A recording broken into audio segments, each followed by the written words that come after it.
We might think. Hey, welcome you guys to the Dr. G Show. This is episode 122, and we're talking about divine self. Kind of Beyonce thing going on there, I think. And so as you guys join, and for those of you guys that watch this off the air, feel free to post your questions, and we'll try to answer the stuff for the people that do it live. And there's Becca Wharton. So we have two guests with us today. This is such a heavy subject. We need two wise women to fill in the gaps of my male inadequacies here of discussing this topic. Oh, you're not inadequate. No. Oh, all right. So, that's funny. You gotta let us in on your jokes. No. All right. So last week was Christmas, and we didn't have a show, but so we're gonna have it today. So for a lot of you guys, you probably don't know that we're having it today, except I posted it. And there's Mindy Harris. Hi, Mindy. You know Mindy. And Jessie. Hi, Jessie. And Jessie. Oh, Jessie's on here now because you were talking about her last time. You talked about her last time. I don't know about that. You did. So last week we talked about this, and then today we're going to finish the rest. So we're talking about that hero's journey, and we talked about a little about divine self, but our resident expert Tara is going to talk a little bit more about that as pepper it through as we go. And so I'll post this stuff too, but I asked a lot of questions last time, kind of what your hero's journey is. So whether you're male, female, or in between, your hero's journey is your hero's journey. And basically it goes through these very simple steps. So there's that kind of status quo. So a lot of us have our hero's journey. And so as you guys know, we're all going to be presenting at the Wise Women thing. Oh, that's true. In January. Women, so in January, we're all three at the Wise Women. I'm going to talk a little bit, but she's going to talk a lot, and then she's going to meditate us. Yes, we're going to meditate. Special meditation. Yes. Can you meditate me? I'm planning on reaching that euphoria with this. You going to take us there? I mean, as soon as I open my mouth, it pretty much happens. It does. That's actually true. That's actually true. That's why we like her yoga. So, I know, yes. So she is the best yoga. If you guys have never tried her yoga, you got to go to her yoga, because like I leave every time and I'm just like, and it is truly the best one. I just feel euphoric. Thank you guys. Yeah. So, and there's Mariah. Oh, Mariah's, see? Mindy likes your hair tonight, Patrick. Hi, Mariah. We love you. Oh. All right, so there's the status quo we talked about, which is all of us in our journeys, in our places where we've been, we have this point in which just like something's got to change. Something has to give. We cannot keep being tortured. We can't be oppressed. We can't just be broken. We just can't tolerate what's going on, and something has to change. But there's the call, which we talked about before, the call to change. Like, okay, we were going to, like, kind of New Year's Eve, or not New Year's resolutions, like, I'm going to be different now. But if you don't make a change, you're not going to be different. If you want to make a change, you got to make a change. If you don't make a change, you're going to be exactly where you are, where you said you didn't want to be, right? That tongue twister every time. So that takes us to, we don't like where we're at, status quo. Right. We need to change. And then we have the call to action. But we have the refusal first. But sometimes that status quo means we're living in a state of depression, and sometimes we just get sick of our own BS. Right. Well, we finally learned to stop blaming the outside world for all our problems, even though sometimes the outside world does affect you negatively, but we learned to stop blaming it and instead take responsibility for it in ourselves, and then we can make those changes. That's right. Yeah. Because in the reality, the world doesn't change, people don't change, we change. And that's the most amazing thing. Once you've gone through your own hero's journey, like, it is just like transformative. So that's what we want to do, is challenge you guys through this. So when we do the Wise Women events, that's one of the big challenges of that in the workshops that we're going to do. But I mean, it's amazing to be on this side of it finally. But holy crap, I wish someone would have told me about this a long time ago. But even if they had told you, would you have done what they said? Because everybody always asks me, how can I get so-and-so to get out of this? And I'm like, you can't. Right. Because the pain of your current situation has to be greater than the pain of change before change will ever occur. So there's that constant refusal of change. And so that's the what's called pre-contemplation stagnant area, which is like, man, I'm going to be different. Well, what are you going to do? I don't know. Probably not going to be different. So that call to change is there. You know, you read those self-help books, you hear those speeches, you listen to those TED Talks, you see your friends change, you're just like, I just need to do this, but I'm not willing to change yet. So that's where we left off. And then we talked a little bit about meeting the mentor. And so meeting the mentor is like, if you think about Star Wars, it's the Yoda. It's always that wise, like in most teen movies, it's the wise black janitor that gives the, you know, like in Rudy, he's always just like, you know, this person's all low down and this gives this really great advice, you know. But we all have that Yoda, whether it's internal Yoda, like with Salami. He's always just naughty with my name. Malushka. Oh, I never even introduced anybody. No, you didn't. All right. Fail. This is Malushka, or Melanie 2.0, or the better Melanie, or... We're going to go with that. All right, we're going with that. Yeah. And then we have Terra, which means Earth. Ah. See? We have Mama Earth. And so, Terra... What does your name mean? Do you know royalty. No, nobility. I have a thing right there that says it. Wow. Patrick means nobility. Mine means dark clothed, hence always in black. Wow. Oh my gosh. What does yours mean? Earth. Yeah. Okay. I concur. It means Earth. So, so you do Terrasol Yoga. Or, what's it called now? Oh, yes. I'm changing the name to Terrasol Healing Arts just so that everyone realizes I'm not just doing yoga. Yeah.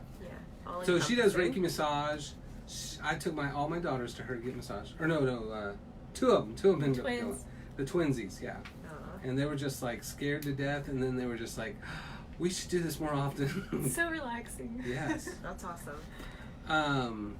I do massage too, but it's usually accordance with a date. I don't know. No. Doesn't count.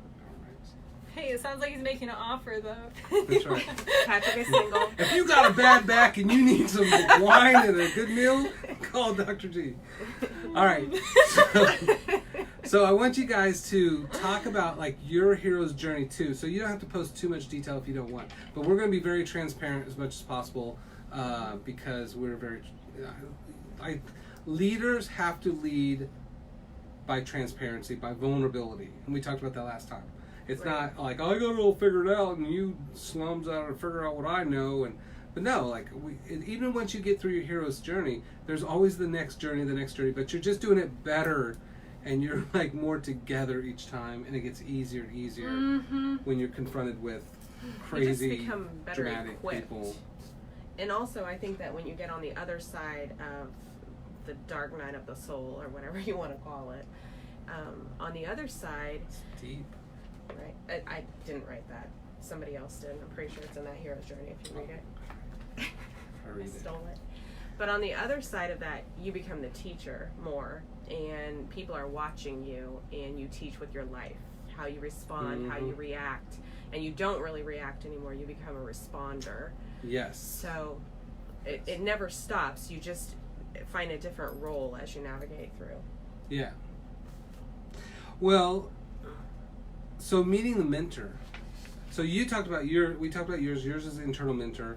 Mine was Scott Spradlin and a few other people like Suzanne and Tracy and Jasmine and Sabrina that were just there to tell me these like really deep things that I didn't quite understand at the time, but they made profound changes in my life. Like the box of darkness being a gift, and don't try to force the waves down. What is water? Rebuilding through annihilation, which was wonderful process that I had to go through, which was amazing. But you hate the annihilation, but you love the rebuilding. So those little things, like even lean into it, which I thought was total bullshit. Oh, it just sounds cruel when just, you're in it. Oh, I'm hurt. I'm feeling hurt. Like I'm in pain. And like, well, lean into it. You can kiss my butt, right? That's exactly how it feels. Right, and then you're just like, okay, that's right. It'll hurt, and then eventually it won't hurt. And that's the reality. You can't ignore it. You can't run away from it. You can't just wish it away. You just got to lean into it, acknowledge it, be a part of it, and know that it won't be permanent, and you'll be better from it. Well, what causes suffering is the resistance to the pain, right? It's not the pain that actually causes suffering. It's our resistance to it that actually causes our suffering. It's amazing once you actually feel the pain, then it changes, it transforms. Yeah. Right. So who you went through a couple, or what, 12 hero journeys? 12? She was just like, wait, do you ever stop going through them? I feel like they still. Okay. Well, and they're all different. like initiations for different parts of your growth. Like anytime something terrible happens, that's an initiation and calling for this part of you to be healed. So actually, like the box full of darkness thing, it's like, oh, this horrible thing happened to me, even though it's like horrible and you should feel sorry for yourself and other people should feel sorry for you. Like I've finally gotten to a point where something bad happens and I'm like, oh, thank you, I'm so glad this happened because I needed to heal this and that, you know. Yeah. I mean, I'm human. I still curse it sometimes at first, but I always know I'm always better after something bad happens. Right. Yeah, we asked her, she went on a hero's journey and she broke out her diary and she's like, yeah, dear diary, June 13th. And then she's like, I got another one here. And another one. Wait, Tara, did you have a mentor that helped you through yours? Yeah, who's your mentor? So I'm going to kind of just think if about it's one hero. If it's one of us, one of my heroes. you don't have to admit it. No. Oh, Patrick. I did. And this was, I'm going to talk about the hero's journey I went through maybe a year ago. And my mentor was Marva Weigel. She does peer counseling in Newton, and she is just incredible. And the biggest thing that she taught me was boundaries. And this really brings up a lot of the masculine feminine stuff that we were talking about, because the wounded feminine is this victim, and she's always looking outside of herself for approval, for someone else to fix it, to blame someone else, whatever it is. And the gift that Marva gave me was teaching me my boundaries. My boundaries was me healing my masculine energy to protect my own inside, my own creative energy, my feminine energy, so I could grow. So yeah, she was showing me all these ways to create these boundaries for myself. And when I did that, suddenly everything that was hurting me, that was outside of me, didn't have a way in anymore because I had created these healthy boundaries. So thank you, Marva, queen of boundaries. Do you find, too, that you can love better when you live within boundaries? Because I find that when I live outside my boundaries, when I let people take too much from me or that's putting yourself in that much, feminine victim situation. Like, I find myself in a role of martyr sometimes, doing 15 things when I only have time for 6. Oh, me too. That's everybody that's watching. Yeah. So when I have set a healthy boundary and I stay within my boundaries, I can love those 6 items as opposed to feeling depleted and overwhelmed by 15 and not even being able to or rise up and do the best for those things. Right. Yeah. Mm-hmm. Right. Yeah, men, it's not men are bad, but men are inherently selfish. We will always take care of our needs even if the world's falling apart. I Did you know don't think that? that's inherent. What? I think it's inherent and natural for a man to want to protect. And when a man feels like they're not able to have what they need, then they come into those wounded masculine energy where they want to manipulate or feel like they need to manipulate or control to get what they need. But inherently, a healthy masculine innately is a protector, not only a protector of themselves, but also a protector of their family. It's just nature. And I say this masculine, not just with men, but also, like I was saying, the masculine within as well. Energy. Yeah. Energy. And not gender. But not selfish as a bad thing. Because if men make themselves a priority, they'll always value themselves, right? But women tend to be martyrs. Because our culture teaches us that. Yeah. That we need to put our needs aside in order to love other people. You put your needs aside. Like it's said on a bazillion social media things. People use it in church. People use it in every religion. That in order to love somebody else, you put your own needs aside. Right. And that is false. It's total self-abandonment. Yeah. That's false. Yeah. And so taking care of yourself is typically viewed as women as selfish. Right? It's take care of the kids, take care of him, take care of everybody else, but then you just kind of die and wither inside and fall apart. But you have to have that kind of self-protection built in. Mm-hmm. Right. And so what you're saying is the selfishness of men. So men are raised Not that to be, selfish. Men are raised to take care of their own Right. needs first and not put anybody else before themselves. Right. Even if they're the protector, it is still, if I need to go fishing, I'll go fishing. If I need to buy something, I'll buy something. And probably, yeah. Does that make sense? Right. So I don't think that. it's broken now. I see. You're trying to explain the healed masculine. Right. Yeah. Yeah, The even divine masculine yeah. is like, I can protect myself first, and that's something that we could learn from them. Right. Yeah. So women, we don't normally take on that role of taking care of ourselves first. We usually take care of everybody else, and we are last on the list. Yeah. Yeah, and I Well, see I that think- with patients all the time, like all the time. And there will be that breaking point because you can push things down until you can not push them down anymore, and then they fall apart. And they don't have anything built. They don't have the boundaries. They don't have the foundation. They don't have the all the little things that are built in that protect them as a person, so they can nurture everybody else, so they can protect others. You know, and so that's the same thing as like when the thing is the plane goes down, the oxygen masks fall down, you have 4 kids. Which kid do you put on first, right? You put your own on. You put your own Mask on, on first. right? Yes. But every mom will say, yeah, but I would really put it on the kids first. That's what my mom said, and I was like, Mom, you gotta put your face mask on first. She's like, that's a good way to think about it. Yeah. Yeah, because you can't save your kids if you're dead. Right. Mm-hmm. Yep. Or sick. Yeah. Yes. And there's so many women that we have that patients that when their husband dies or they get divorced or she kills them off, right?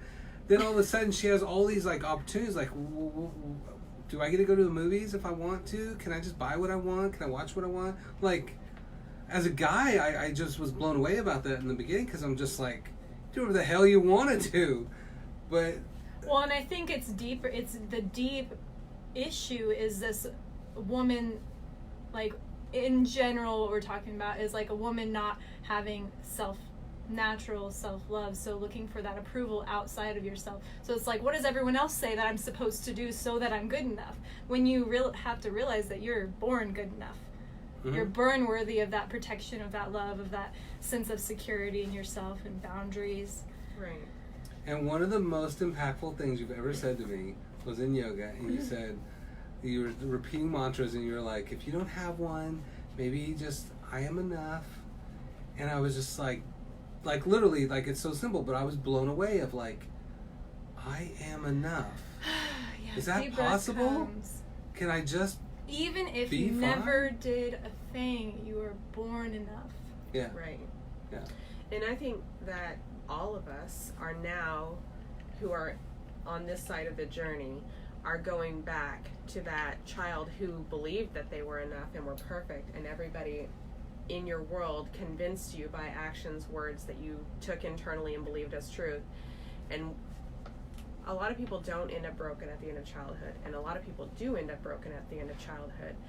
And it is going back and healing that child who was born perfect and whole. And then we live in a society that tells you you're not whole or complete if you're not married. You're not whole or complete if you don't have children. You're Or if not you don't whole or have this complete if thing. you don't go to college. You're not whole or complete if you didn't do this or that. And none of that is true, because you're whole and complete, period. Mm-hmm. Yeah, Nothing can take your soul. Nothing can take that away from you. yeah. Well, and one of the things as we're talking, you guys, ask questions if you want. I think especially, some people were saying stuff. I don't know how to scroll up. Yeah, scroll down maybe. Oh, There there you we go. Yeah, what is Mariah says something here. I can't read. We all have a mentor or need a mentor. In my opinion, the mentor gives us the perspective that we need to discover, gain the awareness, and gain support and strength for us to see our blind spot. Yeah, Super the blind helpful. And there's a thing on Facebook that said, your meanest, most direct friend is your best friend. Like the one that's going to tell you the stuff that you're just like, screw you, that's a bunch of bullcrap. And then later you're like, damn it, they're right. Yes. Yeah. And I have that friend, and she says awful things to me. And then later I'm just like, damn it, she's right. Mm-hmm. So, well, what are your guys' mentors too? So, Malushka asked Earth what her mentor was, and she evaded the question. No, she said. Damn it, I wasn't listening. You're fired. Oh, wait, she did. Marva, that's right. Oh, right. Are God you drinking? Dang it, yes. All right, so Marva is the Mike Tyson of mentorship in Newton. So she's well known for the stuff that she does. We also ask questions too of like what hinders you, so what prevents you from making that leap and change, and what would empower you to make that change. So, you know, the meeting of the mentor is that person that says that one wise thing that just pushes you over the edge of like, I'm not going to change, and then it's like, oh, I can change, or you know, I'm done with bullshitting myself around kind of thing. So crossing the threshold, which I thought was pretty interesting. So that's like one of the steps there. And basically it's the physical, spiritual, emotional quest. And so sometimes we think of like just, you know, yeah, you know, like we are these bio-psycho-sexual spiritual beings. And we have to have all those parts met. So a lot of times people are like, if I could just get my body in shape, then everything would be great. But it's not, because not all the other parts are in harmony. You know, the same thing with like, if I could just get the emotional part, or if I just start going to church, but we have to have that balance, that whole balance. As part of the hero's journey, I think, is when you really get all of that in order. Right. It's not just this one part, but I become and transform, metamorphosize into this whole other person that's different, that's better, that has boundaries and can handle stuff. And well, that's why overcome. when people go on weight loss journeys and they lose a bunch of weight and then they don't get their mind right, it doesn't make you healthy and whole just because you lost weight. That's right. And we see that constantly, that women still struggle. They think that if I just lose this 100 pounds that I need to lose, I'm going to be so happy, and that is false. That's right. a distraction from the actual growth. Right. Yeah. It's like thinking it's something outside of yourself that you have to change. Yeah. Correct. But it's truly being able to truly sit with yourself without going to all those aversion techniques, the self-aversion techniques, like looking at my phone, getting a nip and tuck, running, trying to be good enough. It's always these or external eating things. 12 yeah. cupcakes. Right. When really it's just these feelings that want your attention, these little parts of yourself that are disintegrated from your whole that just want to be loved. Yeah. Yes. And you always have this step, especially like New Year's resolutions, when you guys think about that, of like, if I could just do this, then I would be this fabulous person. I love that we're talking about this at New Year's, because everybody's making their New Year's resolutions, and I want them to do them differently this year. Mine is slow down. I do a word. I don't do resolutions. Mine's be effective, which I have on my screen. Also, I want to address that comment about your mean friend, because Mean friend? yeah, so My mean friend? that one. Oh, Megan, yeah. So we don't mean that they're mean like they are degrading. They're truthful, and when truthful words come at you, sometimes truthful words feel painful when we are resistant to hearing them. It's really hard for me to hear criticism about myself. Like, I'm so tender-hearted that it crushes me at first, and then I go, okay, I can see where that is true, and I need to work on that and become better. And so being able to listen and hear your friend, it makes it feel less mean. But it does feel mean in the moment if you're tender-hearted like me, and I would say that you probably are also tender-hearted that way. So when somebody says tough on something the to you outside, that's true, tender on the inside. it does sting sometimes. Yeah. So No, and that's that person that'll challenge your ego, challenge your pride, without condemning you. right, You know. right. And Who truly wants the best for you. right. Yeah. And Yeah. like Yeah. people say, oh, I mean, I'm just speaking the truth. Okay, are you speaking the truth, or are you being mean?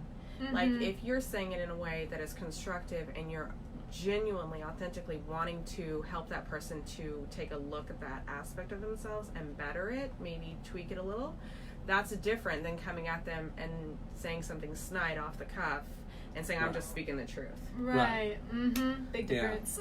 So. And we probably all have experienced that. Yes. So if you say snide off the cuff to me, even if it's true, I'm not listening to you. Like, you have to say it to me in a gentle way. What if I go like that when I say it? I will definitely not listen to you.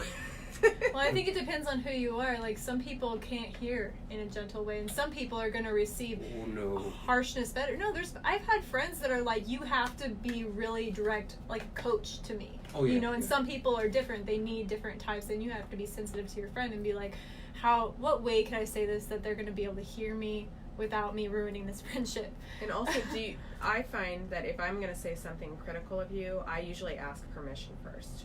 May I have permission to tell you something that is kind of harsh or that may hurt your feelings? Or do I have permission to coach you? Do I have permission to say something that's hard to hear? I love that, because that's automatically setting up a respect for that person, the person you're talking to, their boundaries. Because if you're not ready to hear something, then you're not going to hear it. And there's no use in you trying to make someone hear it if they're not ready. Right. So if you ask them, are you ready, or can I talk to you about something that might be sensitive to you, then they're already like disarmed. They're thinking, okay, they're going to say something that might be intense and I'm ready for it. Or no, I don't want to hear it right now. And so that's okay. We do that. My partner and I, we do that. So if he needs to tell me something that's hard, he'll say, can you hear me right now? Mm-hmm. And sometimes I cannot. And sometimes I'll say, I cannot hear you right now. I need to readdress this later. Self-awareness, I love it. Because if I'm super pissed and you tell me something, I'm not going to hear it. Yeah. Mm-hmm. I'm going to be mad about it. I'm going to continue using it to stew. So that's a great self-insight to be able to communicate with someone, because the idea is just like, I'm going to tell you this and you're going to hear it and it's going to be constructive. But to be able to say, look, I cannot hear this not nonsense, but I cannot hear this judgmental thing right now because I'm not willing to be in the mirror and be transparent. I'm not in a receiving place. Right. Yeah. I'm going to bat it away. Sometimes you don't even have to ask your friend that. You can see, are they in a receptive mood? If they just came home from work or, whatever it is, they're probably probably not ready for it. If you know what you need to change? I'm not hearing this. You. Yes. Legit. If my coffee is Give gone... you the coffee first. I'm going to be super pissed. Hey, Melanie, that's hot tea. Why don't you drink this coffee and we have some stuff to tell you. It's hot tea. Okay, can you hear us? Can you receive us? And it has my cozy little koozie. We've been holding a lot of stuff back. I can't wait. Oh my god. I'm gonna keep let her rip. Tell her what you said. Oh, no. She's just wonderful. Oh. I feel the same. So making sure that when you're going across that threshold, that it isn't this one aspect, that it really is this transformational from kind of mind, body, spirit, sexuality, everything. Like, it's not one part of you, it's the whole part of you that has to go through that. And that's when you're crossing the threshold. What you're doing then is leaving the status quo, leaving the comfort zone. Yes. And that is the scariest thing ever. I think that's probably what scares most people. Because even, like you said, that you talk about if a woman gets beaten, but she expects to be beaten, which guys get beaten too? Yes. We defend ourselves, but there's no reason I have to be hitting anybody, right? So that's comfortable. So even when somebody, like, you can spend a relationship for years with somebody who is just mean and emotionally destructive to you, but it's comfortable because it's like, if my cat bites me all the time, I'm like, well, it's going to bite and it's going to hurt, but I'm used to that, right? And the idea of like getting another cat and or dating someone else. The idea of not having that. Ooh, not having the relationship, yeah. Well, and like, if you think about, there's this study, and you can probably find it on YouTube, where they have like 3 different plants, and one of them you ignore, one of them you say hateful things to, and the other one you give love to. The one that you say hateful things to is going to do better than the one that you ignore, because any type of energy exchange is going to be perceived as love, especially if you were abused as a young person and then you grow up and have these relationships that are abusive. Like, there's some part of your psyche that thinks that's love because that's the best of you've gotten, and that's better than being alone. So it's not really a thing that we should shame when people can't get out of destructive relationships, because they are getting something they need in the moment, And that's where it comes to really focusing on yourself to get out of those situations instead of trying to change someone else. Really giving yourself that love, taking care of yourself, helping to grow in yourself, and eventually you're just like that phoenix rising, and all the things that don't serve you fall away. Right. Yeah. You just find there's no room left in your life for that. Right. Once you make that internal change, the whole world outside of you will shift. Yeah. And sorry. Sorry, not you're, sorry. You're hanging out with two Sorry, women not sorry.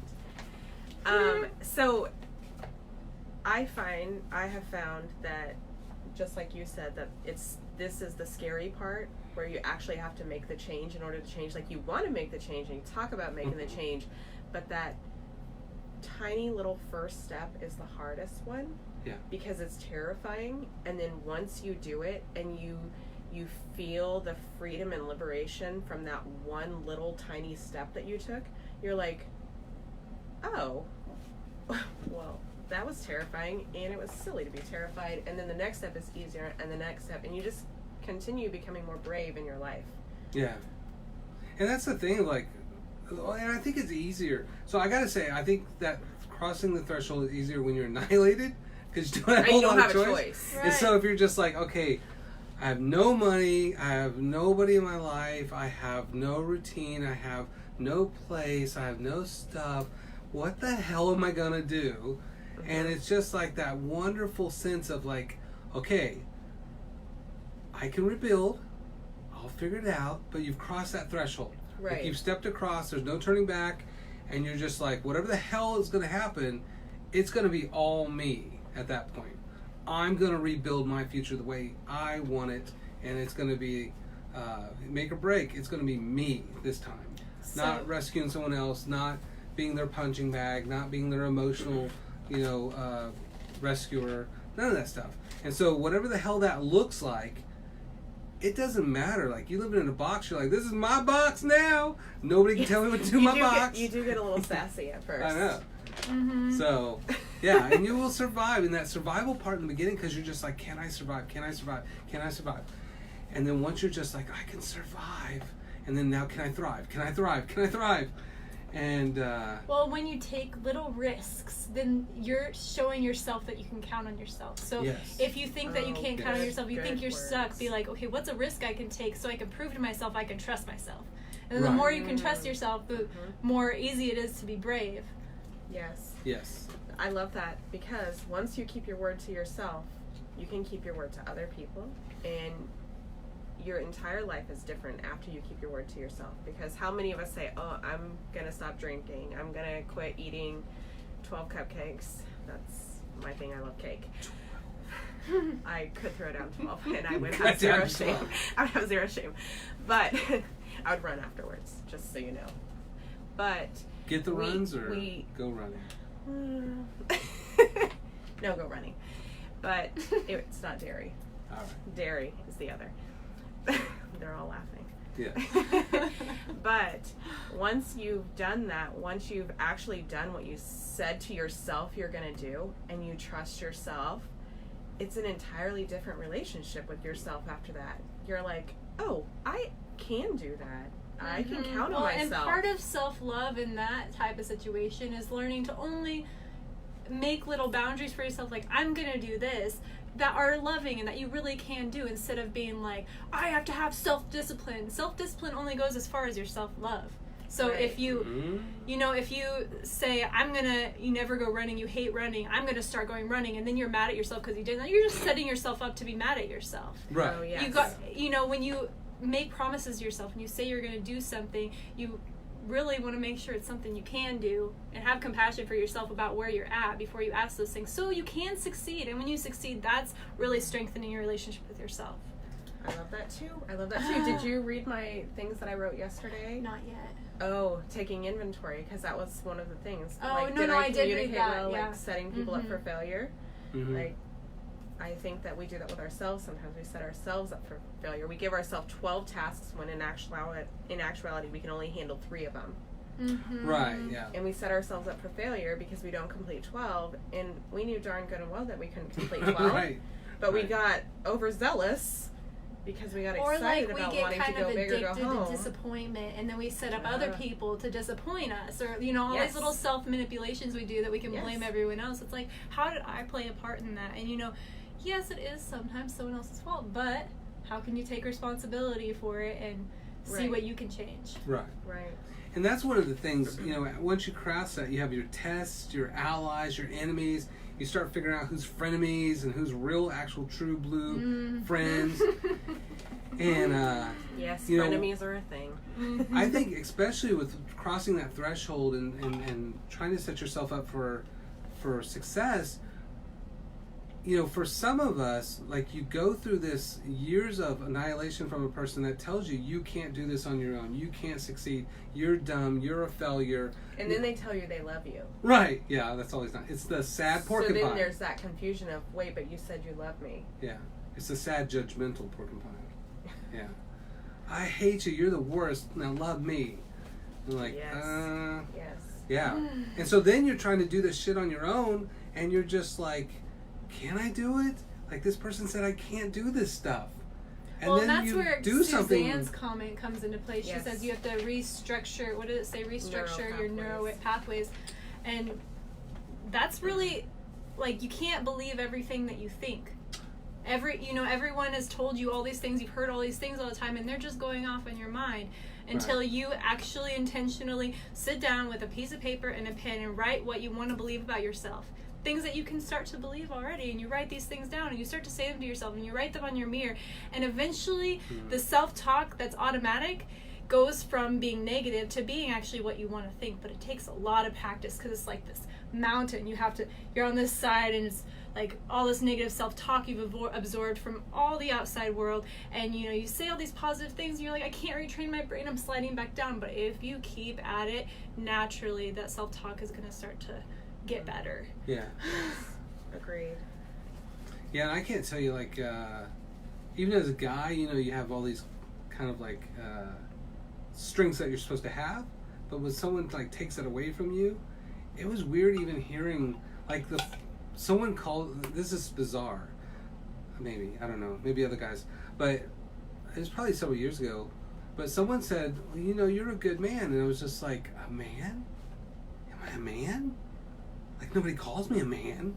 Like, I've been told like all this degrading stuff all this time. It was just like, am I a man? Like, it was just this surreal kind of thought of like, nobody told me that I was a man. They always kind of, or not nobody, but the person that you love the most tells you the most horrible things about you, and you're just like, it's just on a recorder playing over and over in your head. Right. And you don't even realize that until someone else says something different, and you're just like, maybe I am a good person. Maybe I am a nice person. Instead of telling yourself like... Well, that's the frenemy thing. You got to get outside that circle sometimes and meet new people who see you differently. Because you're hanging in...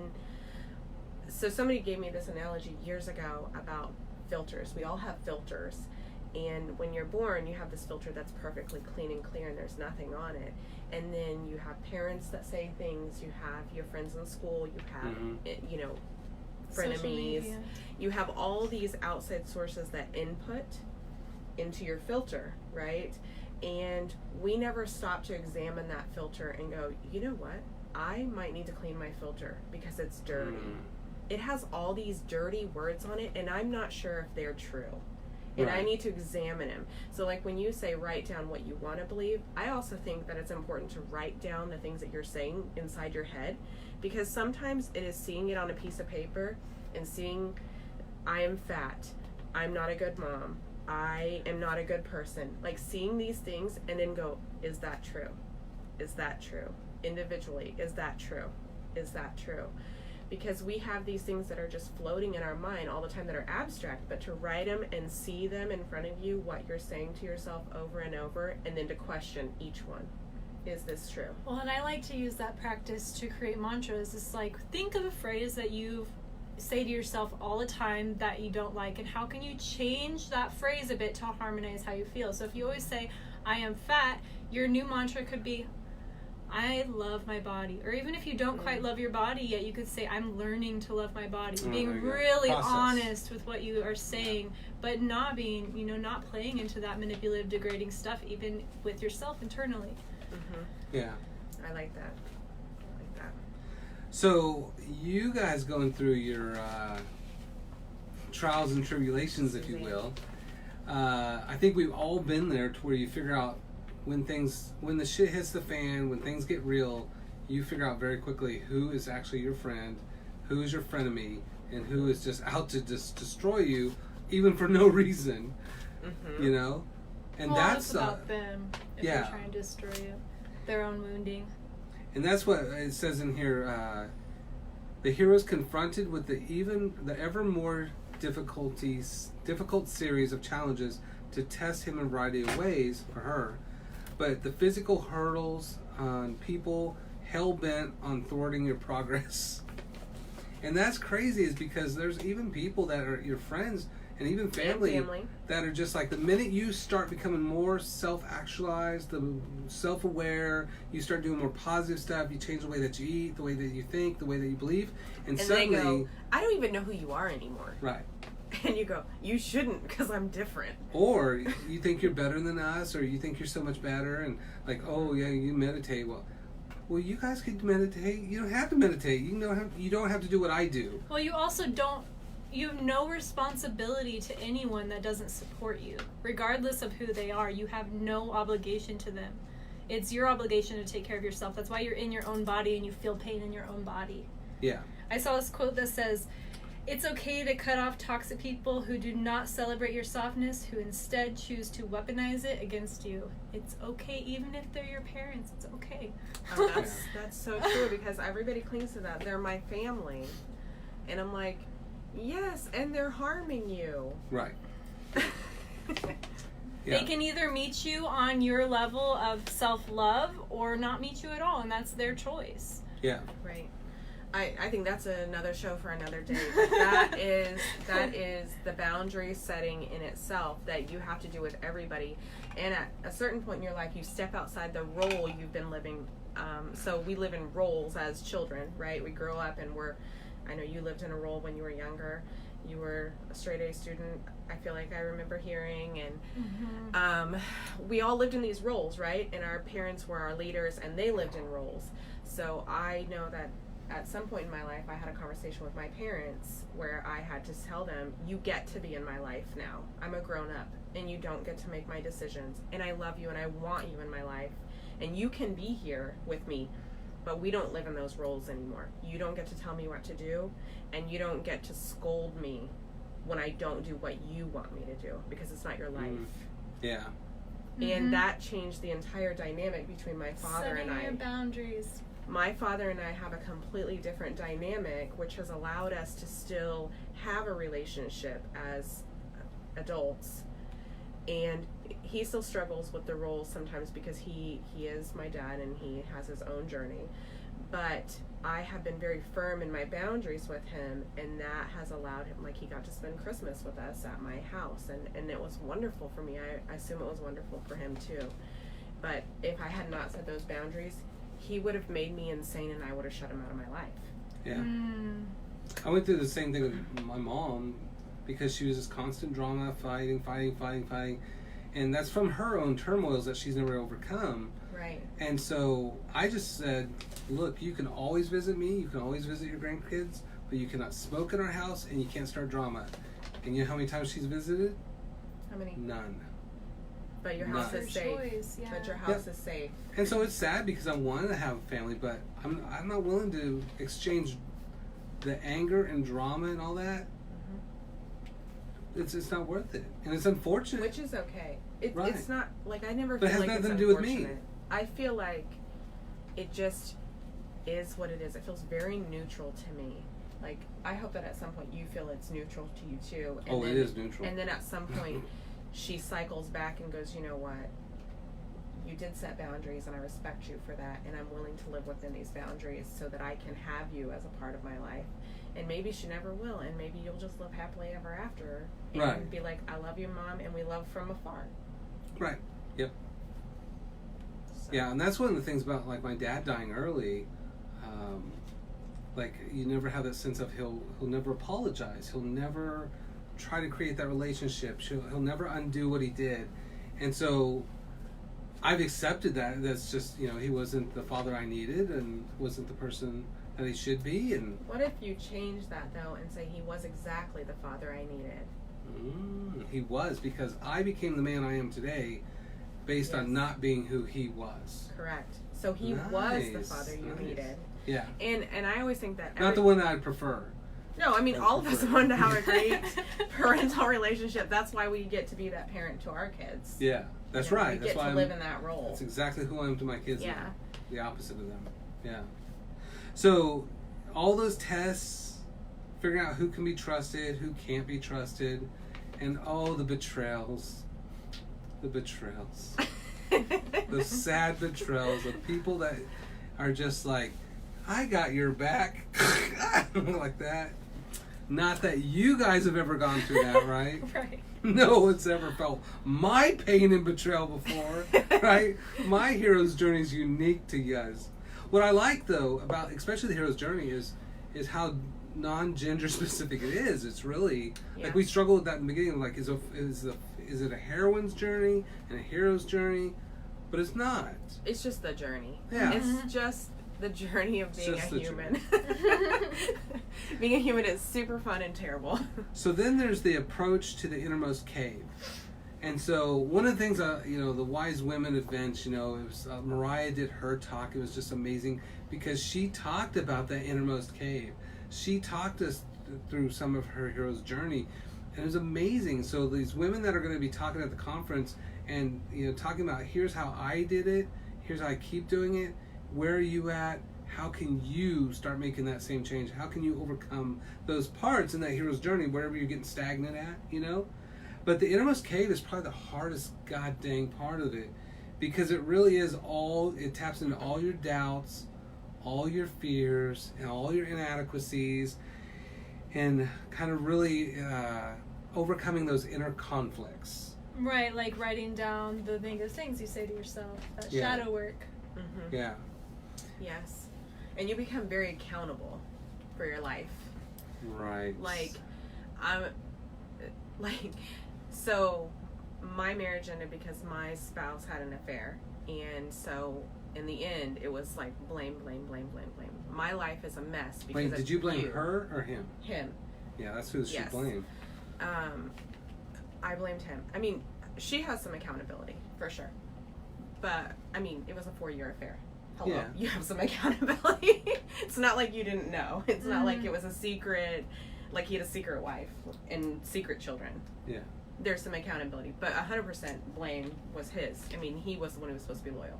Right. So in the end,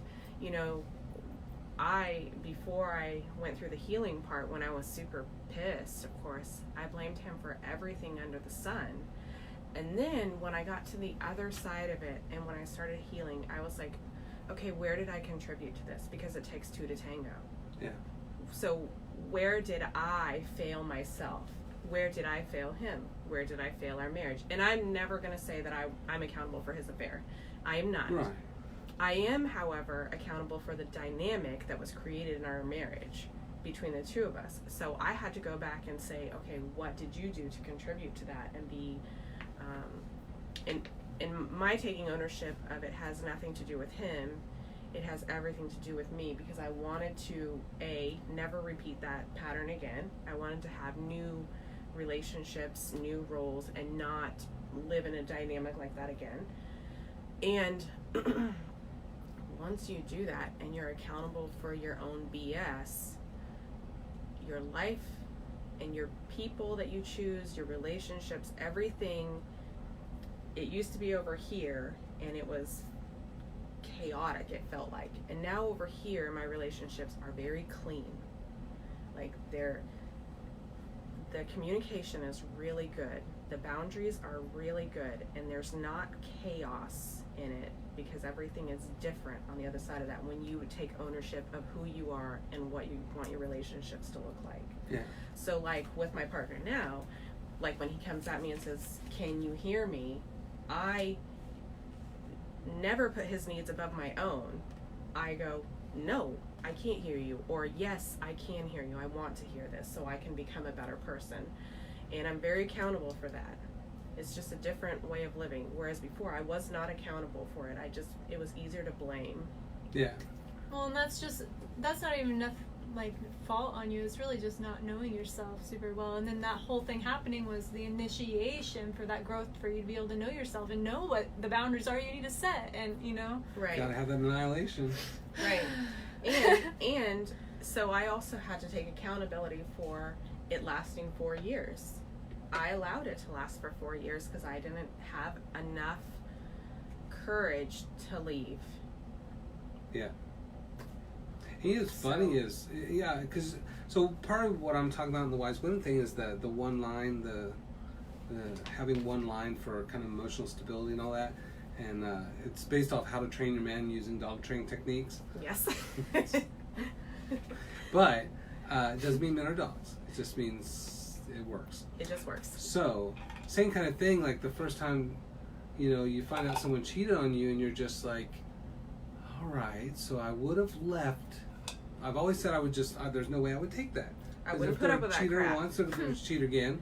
But then you're just like, well, we have a house and we have a family and we have all these things and we have this, and then you start making all these excuses, and you're just like, what are you gonna do about it? They become your leverage of why you can stay and continue living within a world that isn't what you want it to be, but you'll put up with it. Yeah. Because so you start moving that line to that boundary, yeah. And then eventually 5 years later you're just like, shit. I let this go on no way other too. option. It's so funny because, you know, when you see someone go through this hero's journey and they make it to the other side, everyone said to me, I'm sure they've said it to both of you, you're so strong. You're so strong. You're so strong. And every person that gets told you're so strong is sitting here thinking, I didn't have a choice. I'm not strong. I just didn't have a choice. Right. Yeah. Like, you were annihilated. I will either die or I will get up again. Right. Yeah. Yes. No. Well, That's the annihilation. Right, and I think it's that direction. You know, you decide, because I think we all have had little annihilations. We've been destroyed little bits, but we didn't say, I'm going to be different.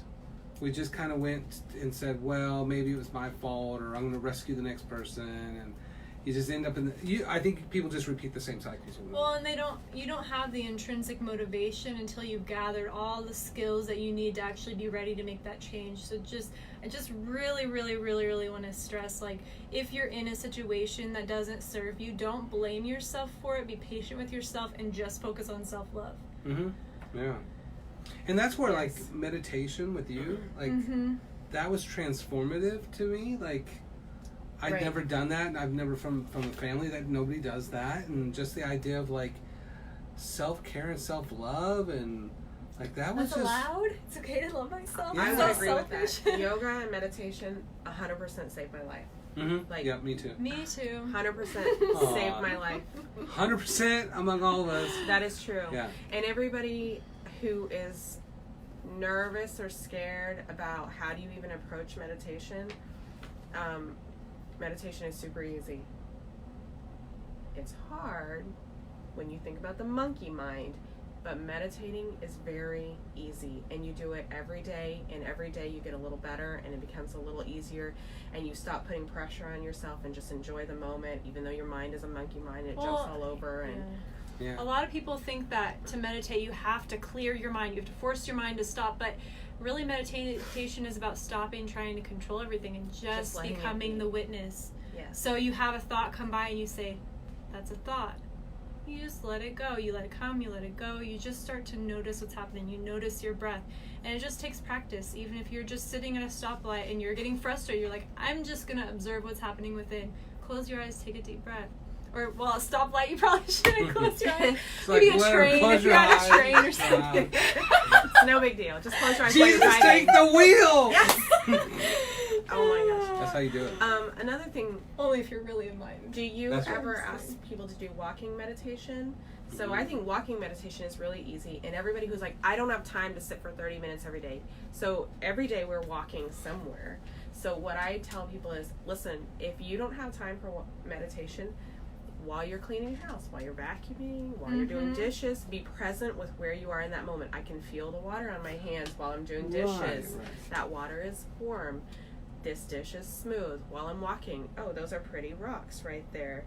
Like, That you can be observation, present yeah. with yourself, and you can get more than 30 minutes every day if you just are diligent with being present as you're doing tasks. Yeah. Right, yoga and meditation are more a way of life. You can go to this container space that I have and come do yoga and meditation, but it's just a way of being present in your body, being present in your mind, being aware of how you feel, just taking those steps to not be on that fight or flight mode, just automatic all the time, and actually start to make some choices about your day. Yes. And completing your kind of hero's journey and kind of getting to that place, it's not that you won't suffer anymore. I mean, that's not the deal. But it's like with Suffering, meditation I feel like, is and inevitable. mindfulness and fully present, you like rewire your brain. And so, like, it's even hard to explain to other people of, like, you will have the same relationship with another person, and when they start doing that stuff, you will feel so peace at yourself for the most part, and you'll be like, it's not, I can fix you, I don't deserve to be treated like that. Like, these are my boundaries now, and I feel good about having healthy boundaries, and you're not a part of my boundaries, and it's okay if you aren't a part of my life, you know?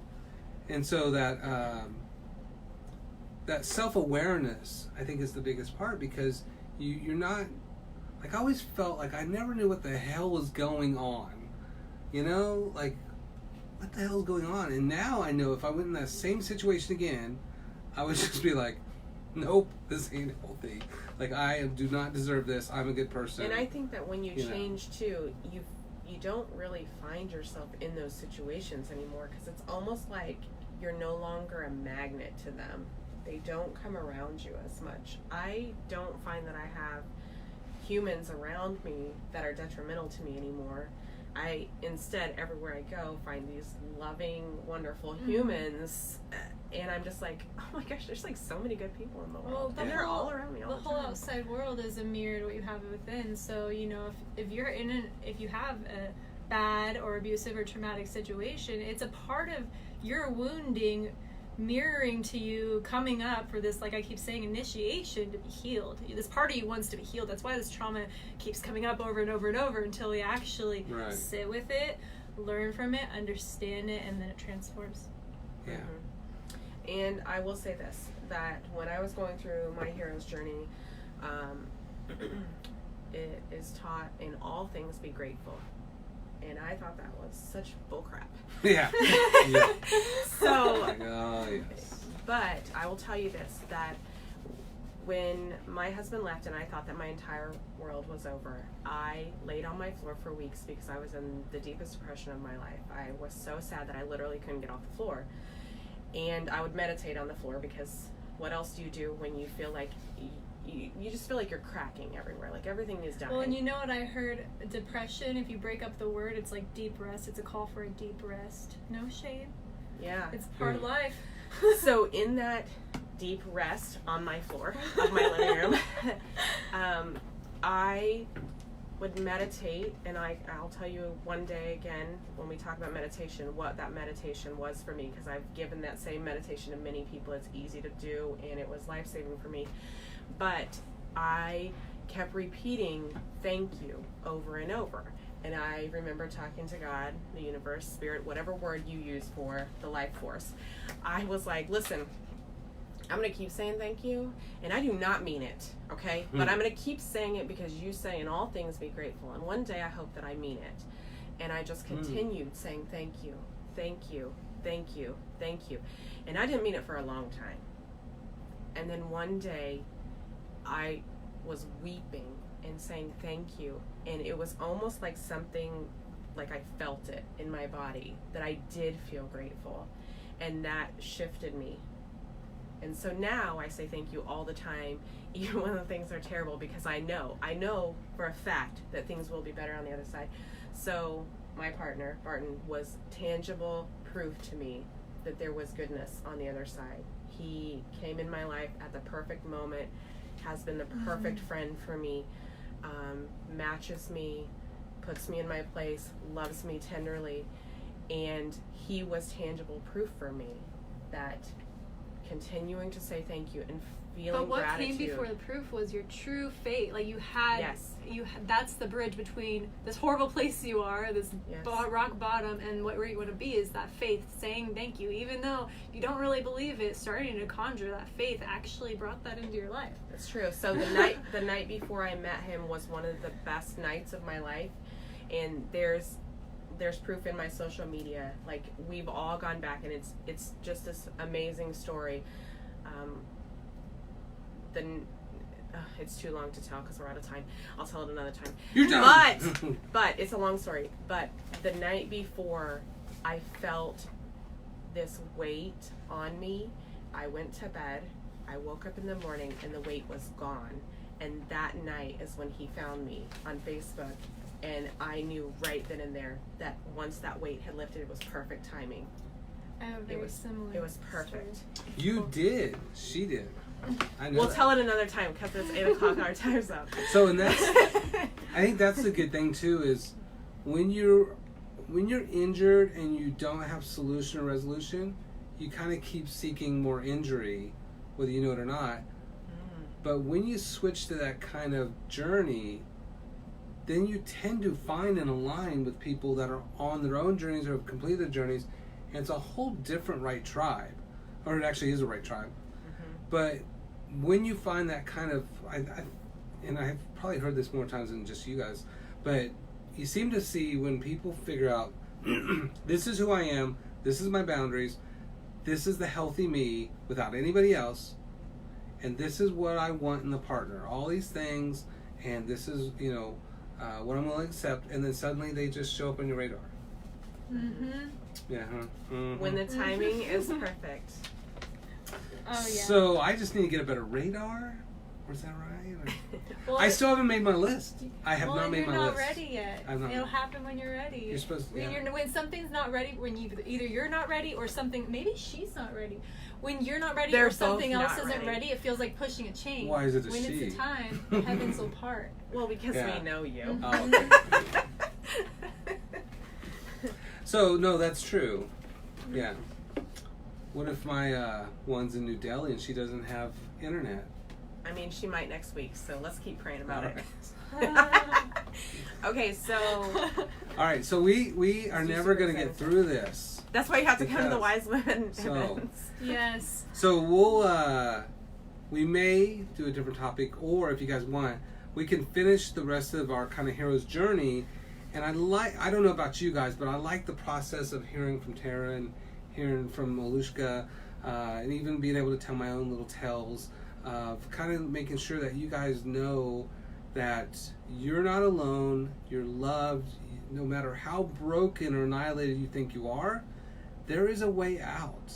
There really is. And there's always a way to the better you, the whole you, the one that you love yourself and you don't need anybody else to complete you. When is New Year's? What is your, her quote is Jerry Maguire's bullshit, right? Yeah, you complete me. Yeah. It's such bullshit. No, you complete you. Yes. You do your hero's journey. You create your boundaries. You decide what you're willing to accept and not accept. And if that means that you're with your 2 cats and just by yourself and you're happy every day, awesome. Nobody completes you. And certainly cats don't complete you because those pieces of crap just ignore you. They're jerks. If But you they're can so if you can cuddly find and harmony lovely. with yourself with cats, you're there.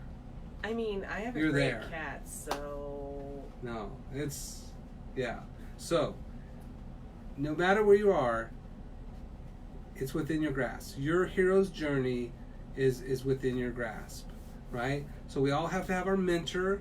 We all have to have our frenemies and enemies. We all have to go through the same mud, the same blood.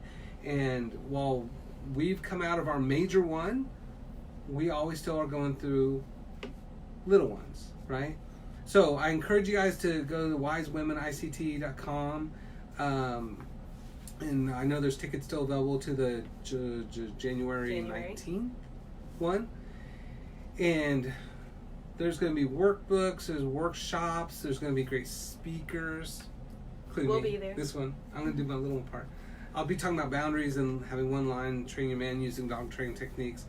And then we'll have yoga, meditation, wine, food, everything. Mm-hmm. So basically, it's just going to be a place where women support women and men support women supporting women.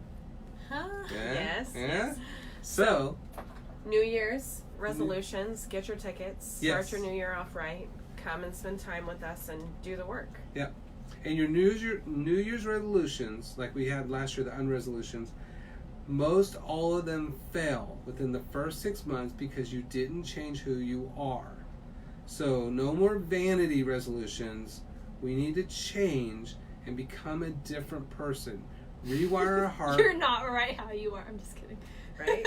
You're broken. No, and you're only, perfect how you are. You don't have to fix yourself. only Tara can fix you with her 7-step meditation. Don't make your resolution. I need to go lose weight. Right.